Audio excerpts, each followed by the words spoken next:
Agartala Sabroom rail লাইনে train চলাচল আবারও একবার বাতিল করার নির্দেশ দিয়েছে উত্তর পূর্ব সীমান্ত রেল। 14 এপ্রিল থেকে 5 মে পর্যন্ত আগরতলা সাবরুম এবং সাবরুম আগরতলা ডেমো ট্রেন বাতিল করার বিজ্ঞপ্তি জারি করেছে উত্তর পূর্ব সীমান্ত রেল। এই ক্ষেত্রে ট্রেন পরিষেবা বাতিলের কারণ জানায়নি উত্তর পূর্ব সীমান্ত রেল কর্তৃপক্ষ। তবে রেল লাইনে কাজ করার কারণে ট্রেন চলাচল বাতিল করা হয়েছে বলে জানা গেছে প্রাথমিকভাবে। সাধারণত রবিবার দুপুর 1:40 সাবরুমের উদ্দেশ্যে প্রস্থান করে 756 আর ডেমো ট্রেনটি। আবার বিকেল 4:30 তা রওনা দেয় আগরতলার উদ্দেশ্যে। এই দুটি ট্রেন গত 5 এপ্রিল থেকে 12 মে পর্যন্ত আগে এক দফায় বাতিল করেছিল উত্তর পূর্ব সীমান্ত রেল।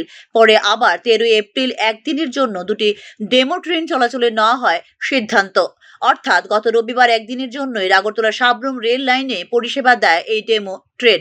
আগের নির্দেশিকায় যেখানে 12 মে পর্যন্ত বাতিল করা হয়েছিল এই ট্রেন, এবার তা বাতিল হয়েছে 5 মে পর্যন্ত।